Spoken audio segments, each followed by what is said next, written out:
It was just a regular day for me. My alarm began to go off at 6 a.m., waking me up for school. I had stayed up late the night before playing video games with my friends, and I could already feel it hitting me. I took a cold shower to wake myself up, got ready, and went to school.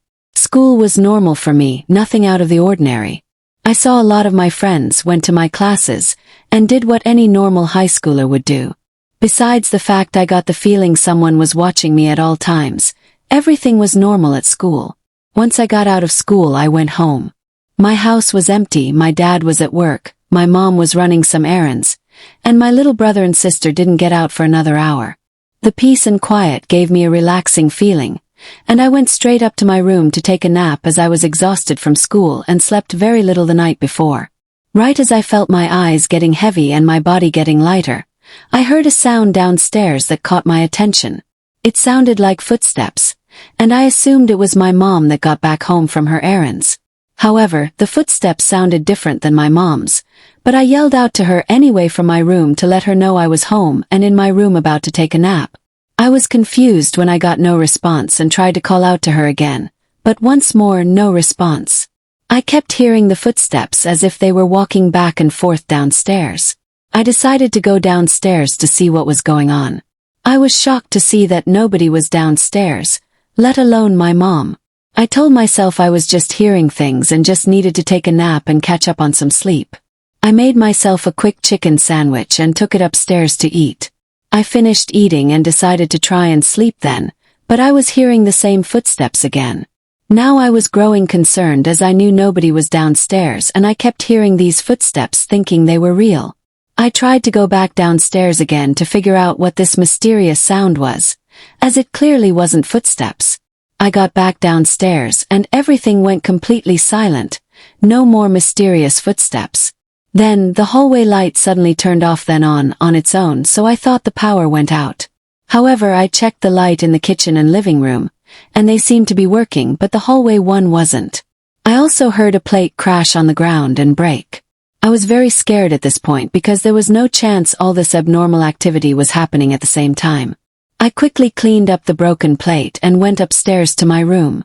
I closed the door and called my mom to ask her when she was coming home. She said she had another hour before she was going to be home. I told her to come as soon as possible as something was not right. I decided to just listen to some music on my headphones and block out everything else. I was finally feeling calm and relaxed, but then my phone suddenly turned off even though it was high on battery. It wouldn't turn on and the thought hit me. Is there a ghost in the house? All these things are happening that aren't normal and don't make sense. I simply lay in bed, unable to sleep with everything that just happened, waiting for my mom to arrive home. After about an hour, as she said, she got home with my brother and sister who she picked up. I ran up to her and told her what happened, and she just laughed at me thinking I was joking and lying about everything. I tried to convince her, but she just grew annoyed at me thinking I was joking around, so I just decided to go outside and play some basketball.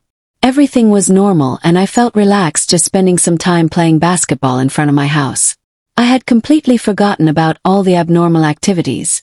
A while later, I decided to head back in the house.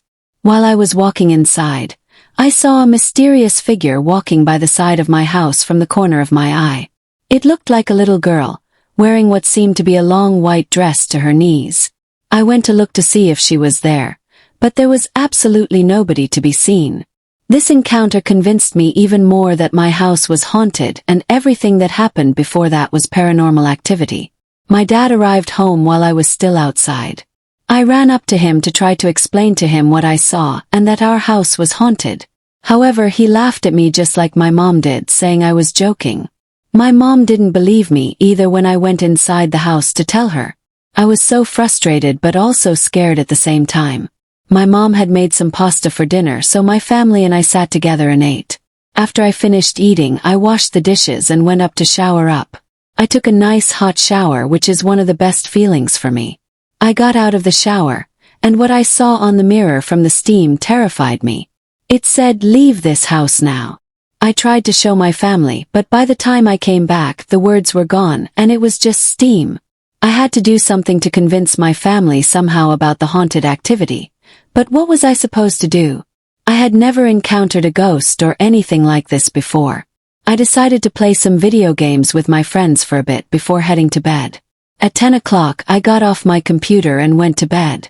My phone randomly started to work perfectly fine again, which was random. I scrolled a bit through my phone to help me fall asleep.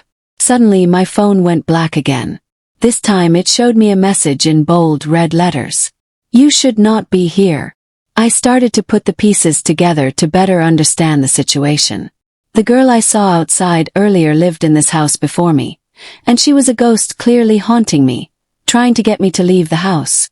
She clearly did not want me or my family here, but why was she only haunting me and not my family? I put my phone to the side and tried to fall asleep. However, I was getting the same uncomfortable feeling I got in the afternoon trying to take a nap, and I was unable to sleep.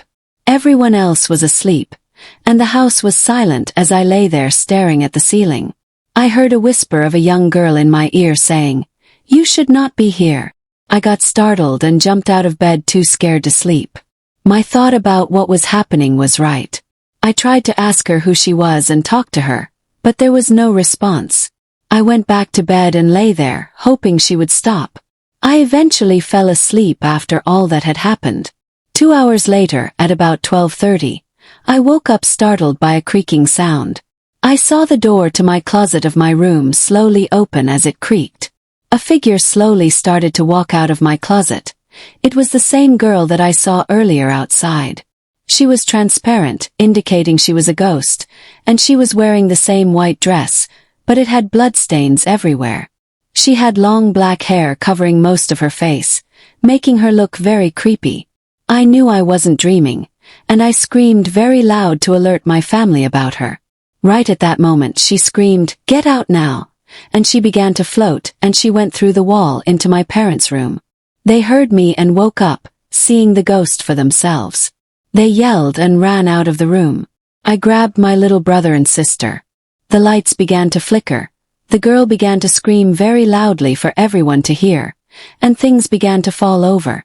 We had no time to grab anything, so I got my brother and sister, and we all put on our shoes and ran outside. My mom and I got in her car, and my dad got in his car with my brother and sister.